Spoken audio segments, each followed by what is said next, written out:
तो ये आप तीसरा पाठ बोले कुंवर नारायण कवि परिचय से मैं शुरू कर रहा हूं।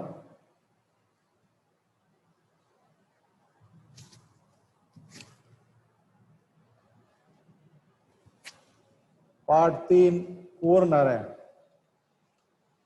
इनका जन्म जो है वो 19 सितंबर सन 1927 उत्तर प्रदेश के अंदर हुआ। प्रमुख रचनाएं जो इनकी है चक्रव्यूह जो 1956 में प्रकाशित हुई। उसके बाद परिवेश, हम तुम, अपने सामने कोई दूसरा नहीं। इन दिनों ये काव्य संग्रह है। आत्मजय ये प्रबंध काव्य है। आकारों के आसपास ये कहानी संग्रह। आज और आज से पहले ये समीक्षा है। और मेरे साक्षात्कार ये सामान्य लेखन है। प्रमुख पुरस्कार इनको जो मिले साहित्य अकादमी पुरस्कार, उसके बाद कुमारन आसान पुरस्कार, व्यास सम्मान, प्रेमचंद पुरस्कार, लोहिया सम्मान, कबीर सम्मान और ज्ञानपीठ पुरस्कार।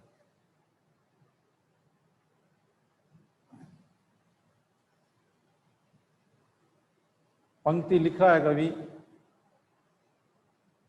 ना जाने कब से बंद, ना जाने कब से बंद, यानी पता नहीं है कि घर का दरवाजा वो कब से बंद है। एक दिन इस तरह खुला घर का दरवाजा, जैसे गर्द, गर्द कहते हैं मिट्टी को, ध्यान देना, गर्द कहते हैं मिट्टी को, जैसे गर्द से ढकी एक पुरानी किताब। किताब होती है, अपन उसको कहीं भी रख देते हैं तो धीरे धीरे उसके ऊपर मिट्टी, धूल मिट्टी छा जाती है। छाती नहीं छाती? यही बात कवि कह रहा है। गर्द से ढकी एक पुरानी किताब खोलने की बात कहने वाले कुंवर नारायण ने सन 1950 के आसपास काव्य लेखन की शुरुआत की। उन्होंने कविता के अलावा चिंतन परक ले, चिंतन मनन जिसमें हो, कहानियां और सिनेमा तथा अन्य कलाओं पर समीक्षाएं भी लिखी। किंतु कविता की विधा को उनके सर्जन क्रम से हमेशा प्राथमिकता प्राप्त है। सर्जन क्रम, लिखने का जो क्रम है उसमें प्राथमिकता रही। नवी कविता के दौर में जब प्रबंध काव्य का स्थान प्रबंधों की दावेदार लंबी कविताएं लेने लगी, तब कुंवर नारायण ने आत्मजय जैसे प्रबंध काव्य रचकर भरपूर प्रतिष्ठा प्राप्त की। आत्मजय काव्य का नाम है, ये इन्होंने लिखा और बहुत इनको प्रतिष्ठा प्राप्त हुई। आलोचक मानते हैं, अब सामान्य भाषा में जो आलोचक होते हैं वो केवल और केवल बुराइयां देखते हैं। हर व्यक्ति में अच्छाई और बुराई दोनों होती है, उसके मात्रा में बदलाव जरूर होता है। किसी में अच्छाई अधिक मात्रा में होती है, किसी में बुराई अधिक मात्रा में होती है। मात्राओं का परिवर्तन जरूर है, लेकिन अच्छाई हर इंसान में होती है और बुराई भी हर इंसान में होती है।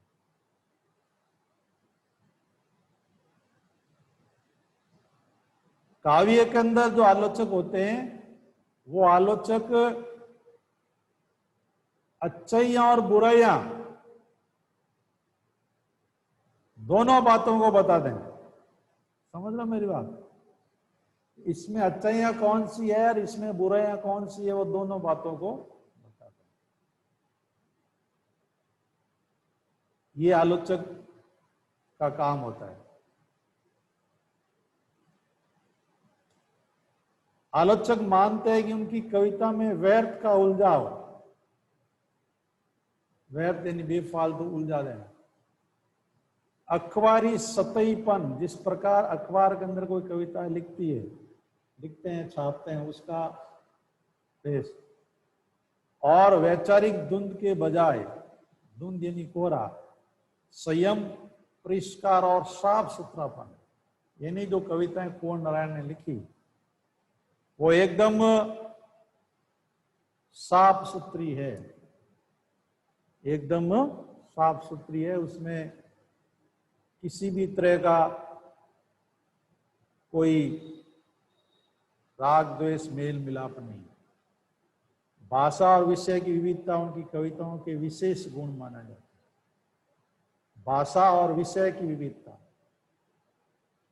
भाषा और विषय की विविधता उन कविताओं के विशेष गुण माना जाता है। विषय की विविधता का मतलब अलग अलग सब्जेक्ट के ऊपर, अलग अलग टॉपिक के ऊपर कविता को लिखना, ये होती है विषय की विशेषता।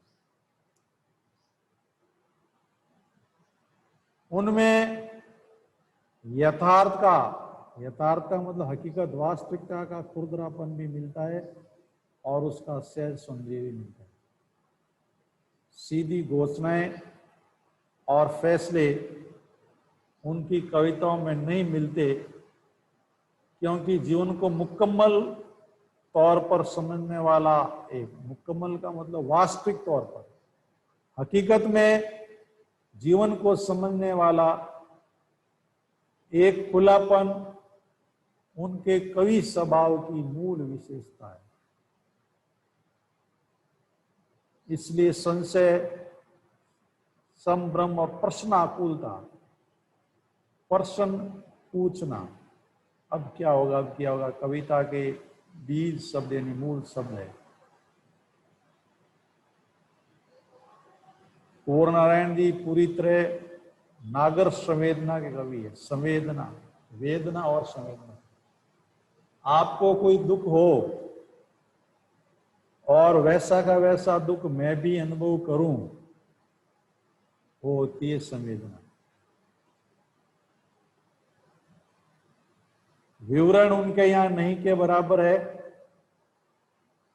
पर व्यक्तिक और सामाजिक ऊहापोह, ऊहापोह का मतलब असमंजस की स्थिति का तनाव पूरी व्यंजकता में सामने आता है। एक पंक्ति में कहें तो इनकी तटस्थ, तटस्थ का मतलब स्थिर, जो कभी इधर और कभी उधर डिगे मिगे नहीं, स्थिर रहे। वितराग, राग का मतलब भौतिक वस्तुओं में संलग्न रहना, और वितराग का मतलब है भौतिक वस्तुओं से दूर रहना। दृष्टि, नोच खसोट, हिंसा प्रतिहिंसा से सहमे हुए एक संवेदनशील मन के आडोलनों, आडोलनों का मतलब मन में उठने वाले विचारों की, मन में उठने वाले विचारों की आंधी के रूप में पढ़ी जा सकती है। अपने पाठ्यक्रम में यहां कुंवर नारायण की 2 कविताएं हैं। यहां पर कुंवर नारायण की 2 कविताएं ली गई। पहली कविता है कविता के बहाने, जो इन दिनों संग्रह से ली गई है। आज का समय कविता के वजूद यानी कविता की हकीकत को लेकर आशंकित है, शक है। यांत्रिकता, मशीनी युग वर्तमान में जो चल रहा है आपके, वो मशीनी युग चल रहा है। यांत्रिकता के दबाव से कविता का अस्तित्व तो नहीं रहेगा। ऐसे में यह कविता कविता की अपार संभावना को टटोलने का एक अवसर देती है। कविता के बहाने यह एक यात्रा है जो चिड़िया और फूल से लेकर बच्चे तक की है। उदाहरण है, चिड़िया का उदाहरण है, फूल का उदाहरण है, छोटे बच्चे का उदाहरण है। एक और प्रकृति है और दूसरी और भविष्य की ओर कदम बढ़ाता बच्चा। कहने की आवश्यकता नहीं है कि चिड़िया की उड़ान की सीमा फूल के खिलने के साथ उसकी परिणति, परिणति का मतलब है उसका औचित्य समाप्त होना। फूल खिलता है, उसकी खुशबू उसके चारों ओर फैलती है और कुछ निश्चित समय के पश्चात, चाहे आप फूल को तोड़ें या ना तोड़ें, फूल स्वतः ही मुरझा करके नीचे गिर जाता है। ठीक है ना।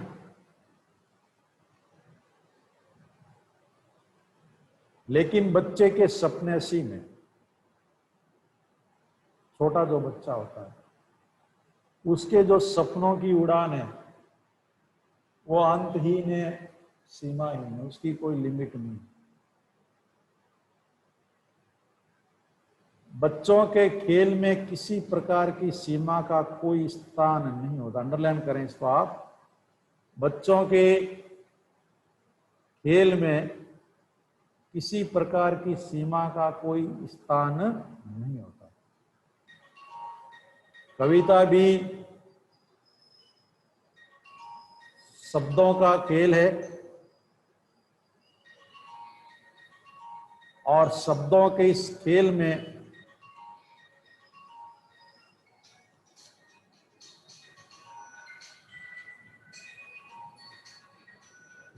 जड़ चेतन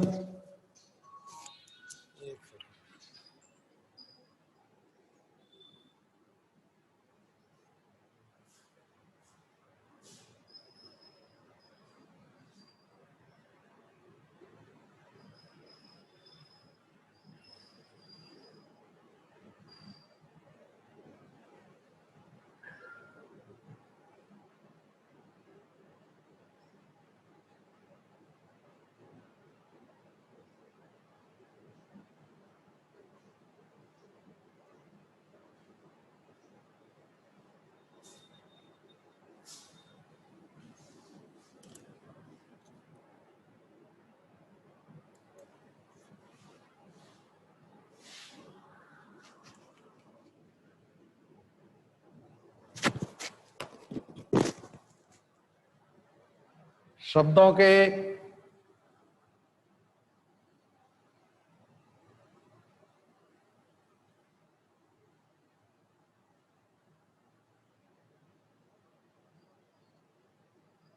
इस खेल में जड़ चेतन अतीत, अतीत का मतलब बीता हुआ समय, वर्तमान जो चल रहा है और भविष्य के सभी उपकरण मात्र है।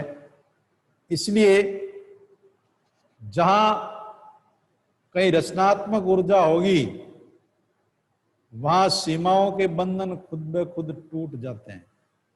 वो चाहे घर की सीमा हो, चाहे भाषा की सीमा हो या फिर समय की सीमा क्यों ना। छोटे बच्चे जो होते हैं वो खेलते हैं तो अपना घर कहां समाप्त हो रहा है और दूसरे का घर कहां शुरू हो रहा है, इसकी सीमा को वो नहीं पहचानते, इसकी लिमिट को वो नहीं पहचानते। इसी प्रकार भाषा की सीमा को भी छोटे बच्चे हैं वो नहीं पहचानते और समय की सीमा को भी नहीं पहचानते।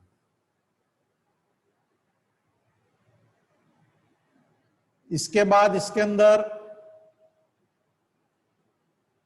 दूसरी कविता है, बात सीधी थी, प्रथम वक्ता बोलता है और प्रथम वक्ता तब तक सुनता है तब तक बात अपने वास्तविक अर्थ में रहती है। प्रथम से द्वितीय, द्वितीय से तृतीय, तृतीय से चतुर्थ व्यक्ति तक बात यदि चली जाती है तो उस बात का जो औचित्य, उसका जो अर्थ है वह समाप्त हो जाता है। पर जो कोई दूसरा नहीं संग्रह में संकलित है कविता में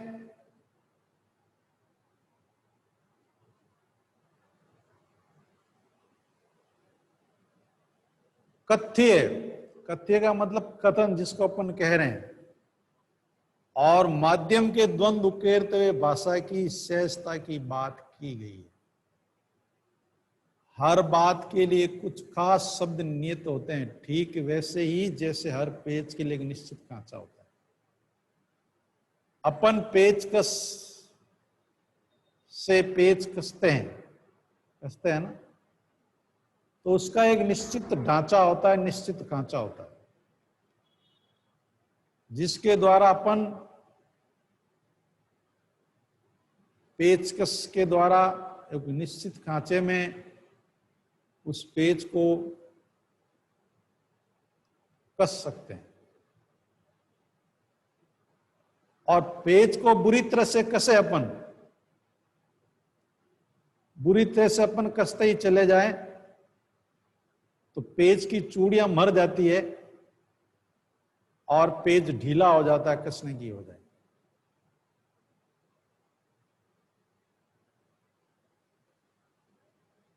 अब तक जिन शब्दों को हम एक दूसरे के पर्याय के रूप में जानते हैं,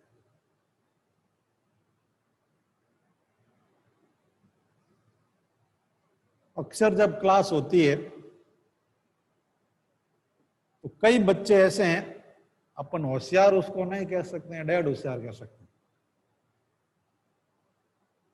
जो टीचर का ध्यान भटकाने की कोशिश करते हैं। यार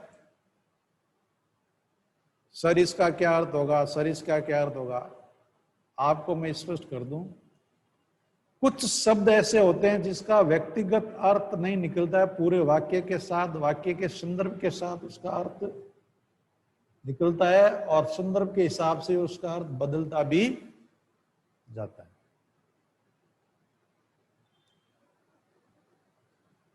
इसलिए आप शब्दों की गहराई में नहीं पड़े। भाषा की गहराई अनंत है, ज्यादा आप उसमें जाओगे तो डूब जाओगे, फिर बाहर नहीं आ सकोगे। जितना अपने पाठ्यक्रम में है, जितना अपन को ग्रहण करना है, आप उतना ही ध्यान दें, अतिरिक्त शब्दों की गहराई में उलझने का प्रयास नहीं करें, फंसने का प्रयास नहीं करें।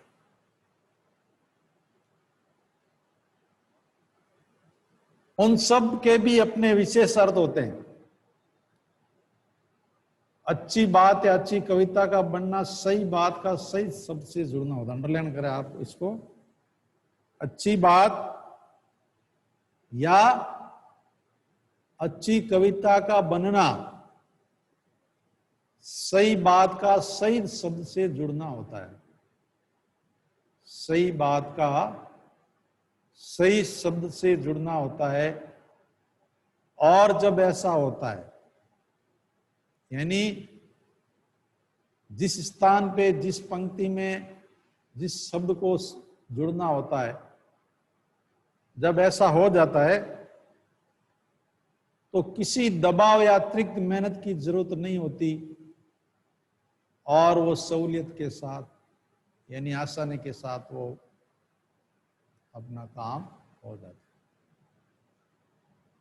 शब्दों के अंदर आप जितना गहरा उलझोगे, आप उतना ही उसके गहरे दांव पेच में फंसते चले जाओगे। इसलिए आपको कभी भी शब्दों के जाल में फंसना नहीं है। जो शब्द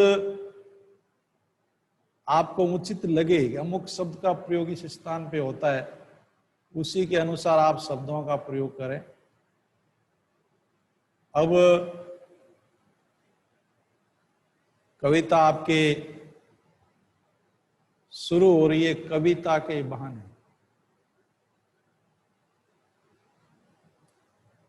पहले भी मैंने आपको अभी परिचय में बताया कि कविता की जो सीमा है वो अनंत है। उसकी कोई लिमिट नहीं है, उसके कोई शब्दों का कोई बंधन नहीं है। कविता 50 शब्दों से लेकर के 1000 शब्द तक की भी कविता हो सकती है। शब्दों की कोई बाध्यता जो है वो कविता के ऊपर लागू नहीं होती है। शब्दों की जो बाध्यता है वो कविता के ऊपर लागू नहीं होती। लिख रहा कवि, कविता एक उड़ान है चिड़िया के बहाने।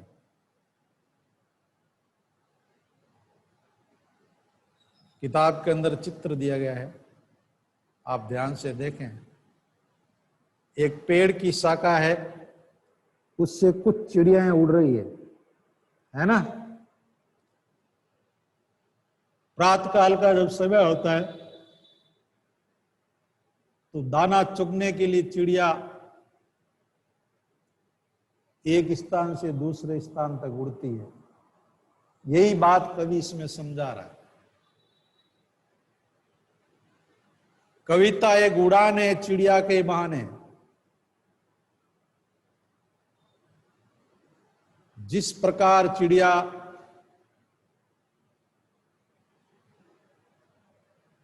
एक निश्चित स्थान से दूसरे स्थान तक उड़ती है, लेकिन आएगा इसमें आगे पंक्ति, चिड़िया के उड़ान की एक निश्चित सीमा है।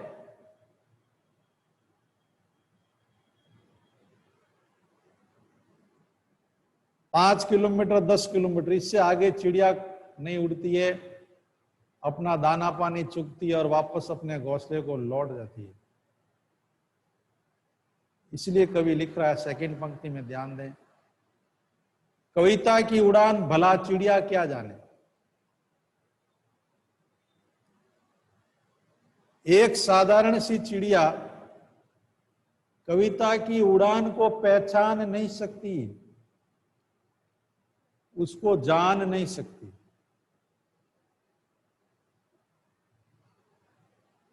बाहर भीतर, बाहर का मतलब यहां देश के बाहर है, भीतर का मतलब देश के अंदर है। इस घर, उस घर का मतलब इधर और उधर।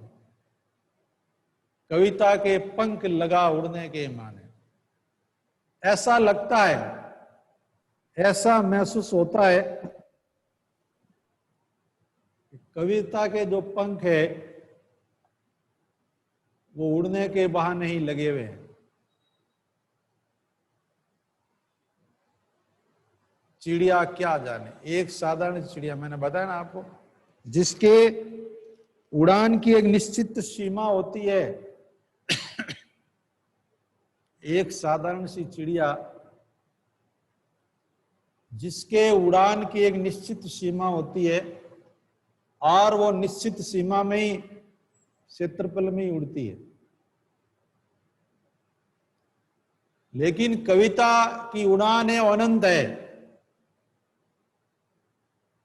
किसी भी देश का कवि हो,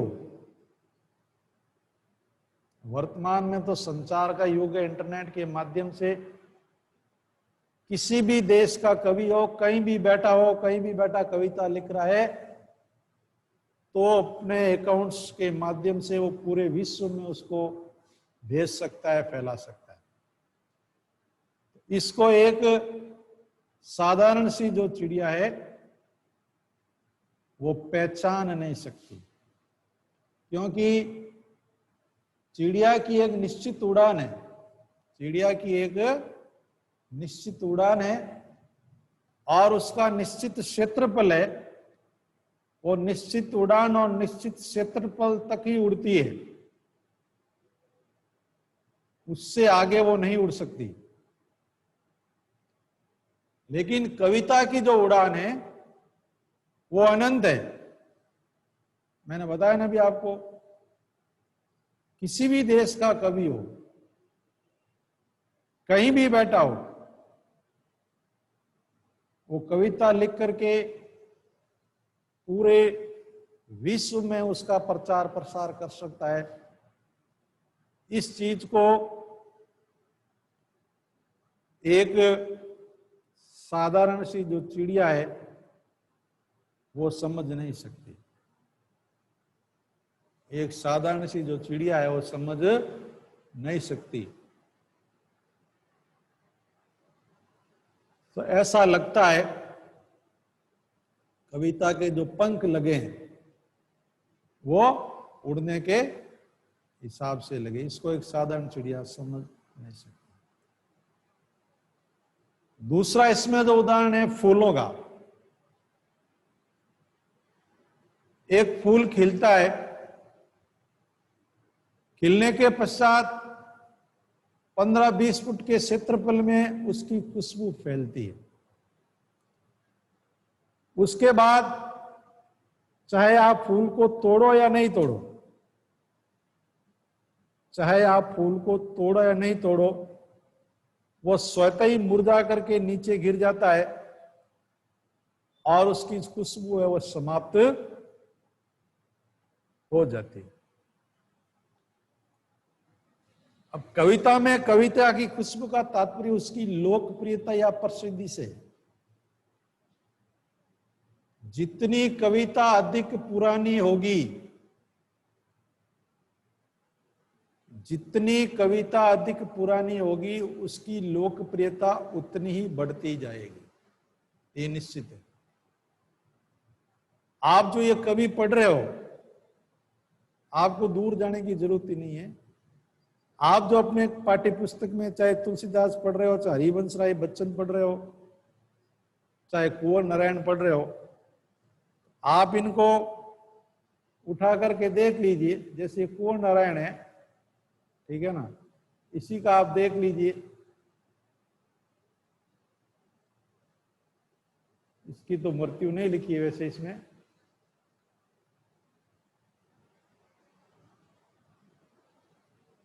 मतलब 1927 का जन्म है, तो आप ये समझ लीजिए कि 73 और 21 94-95 साल हो गए। लेकिन जब किताब छपी उस समय जीवित होंगे, अब ये जीवित नहीं है, लेकिन इनकी कविताएं अभी तक जीवित है ना। और ना जाने कितने समय तक इनकी कविताएं वो जीवित रहेगी। इस चीज को एक साधारण कवि समझ नहीं सकता।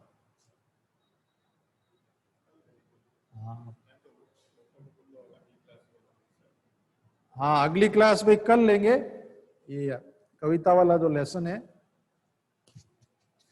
कर लेंगे अगली क्लास। ठीक है, क्लास एंड कर रहा हूं मैं। इनमें कई लिख रहा हूँ मैसेज में और